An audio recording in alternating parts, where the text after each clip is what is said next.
दोस्तों आज मैं आपको ज्योतिष शास्त्र का एक नुस्खा बताता हूँ। अगर आपके भी घर में अक्सर लड़ाई झगड़ा होता है तो ये किस तरह के देवी देवता के नाराज होने का संकेत है। पति पत्नी के बीच, भाई भाई के बीच, या माँ बेटा के बीच, बाप बेटा के बीच अगर आपके भी घर परिवार में अक्सर लड़ाई झगड़े होते रहते हैं तो ध्यान रखें, आपके घर में अशांति है, इसके पीछे आपके कुल देवी देवता नाराज हो सकते हैं। ऐसे में कैसे पता लगेगा कि कहीं क्या आपके भी कुल देवी देवता नाराज तो नहीं। तो दोस्तों आज के इस वीडियो में जानकारी देखेंगे घर में कलह, क्लेश वगैरह, गृह क्लेश और अशांति के कारण और उपाय क्या होंगे। दोस्तों हमारे सनातन धर्म में घर केवल रहने का स्थान नहीं बल्कि एक पॉजिटिव एनर्जी और देवी देवताओं के वास की जगह मानी जाती है। तो जब घर में बिना कारण के कलह क्लेश होता है, छोटी छोटी बातों पर लड़ाई झगड़ा होता है, परिवार में आपसी सद्भाव की कमी रहती है या रिश्तों में कड़वाहट बढ़ने लगे तो इसे सिर्फ परिस्थितियों की वजह नहीं माना जा सकता बल्कि नेगेटिव एनर्जी और देवी देवताओं के नाराज होने का संकेत भी माना जाता है। हिंदू धर्म के मुताबिक जिस घर में आए दिन लड़ाई झगड़े होते रहते हैं, नकारात्मक माहौल रहता है, वहाँ लक्ष्मी जी का वास भी नहीं होता है। उस परिवार से, उस फैमिली से लक्ष्मी जी दूर चली जाती हैं तो परिवार में गरीबी दरिद्रता बढ़ती है। ऐसे घरों में आर्थिक स्थिति धीरे धीरे खराब होने लगती है।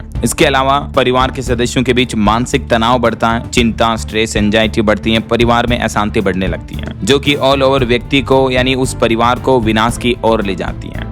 यही तो वजह आपने देखा होगा कि घर में बड़े बुजुर्ग वातावरण को शांत बनाए रखने की सलाह देते हैं। ऐसे में अब सवाल ये है कि आपको कैसे पता चलेगा कि आपके घर के कहीं कुल देवी देवता नाराज तो नहीं है। तो इसका क्या संकेत है? तो पहला संकेत तो यही है कि घर में आए दिन लड़ाई झगड़ा, गृह क्लेश, अशांति का माहौल रहता है। तब आपको इस बात पर ध्यान देना चाहिए और ऐसी स्थिति में यह भी सुनिश्चित करना बेहद जरूरी होगा कि आपके द्वारा ऐसा कोई गलत काम तो नहीं किया गया हो जिससे आपके घर के कुल देवी देवता नाराज हो जाएं या आपके पितृ नाराज हो जाएं। ऐसा क्योंकि ज्योतिष शास्त्र में, एस्ट्रोलॉजी में यह माना जाता है कि जब कुल देवी देवता नाराज होते हैं तब ही परिवार में प्रेम कम होने लगता है और लगातार अशांति का माहौल रहता है। इसके अलावा कभी कभी गुरु ग्रह के कमजोर होने पर भी परिवार में आपसी टकराव देखने को मिल सकता है। ऐसे में अब कुल देवी देवताओं को प्रसन्न करने का क्या उपाय होगा? तो सबसे पहला आपको सटीक नुस्खा बताता हूँ। धार्मिक नजरिए से घर का वातावरण शांत और सौम्य बनाए रखने के लिए रोजाना सुबह शाम सरसों के तेल का दीपक जलाना चाहिए। इसके अलावा भगवान विष्णु और माँ लक्ष्मी की एक साथ पूजा करने के साथ ही हनुमान चालीसा का पाठ भी करना चाहिए। और वहीं शनिवार और अमावस्या के मौके पर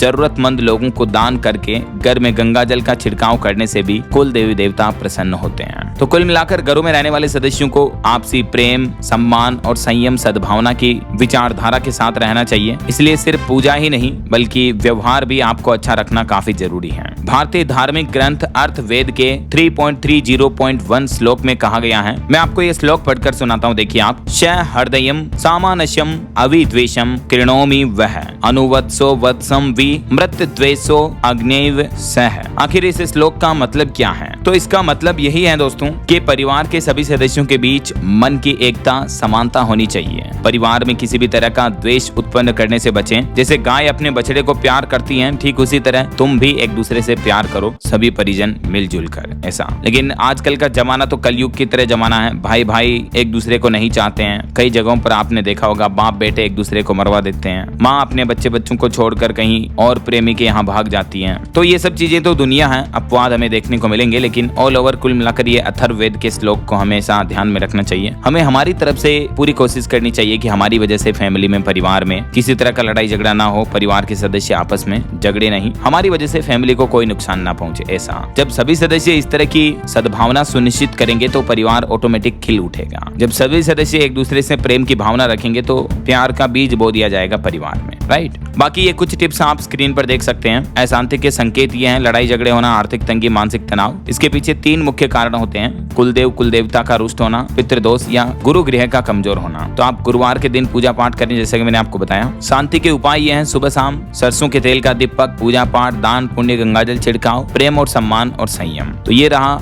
आज के एस्ट्रोलॉजी टॉपिक का सारांश। और बाकी मेरी तरफ से आपको ढेर सारी हार्दिक शुभ मंगल कामनाएं। आपके जीवन में दिन दुगुनी रात चौगुनी तरक्की हो, आपकी हर एक इच्छा मनोकामना पूरी हो। इन्हीं शुभ मंगल कामनाओं के साथ विदा लेना चाहूंगा आपसे। इस वीडियो को लाइक और शेयर कर देना, DLS न्यूज चैनल को सब्सक्राइब करके बेल आइकन जरूर दबा देना रोजाना ऐसी इंफॉर्मेटिव जानकारियां, महत्वपूर्ण समाचार देखते रहने के लिए। जय हिंद, वंदे मातरम।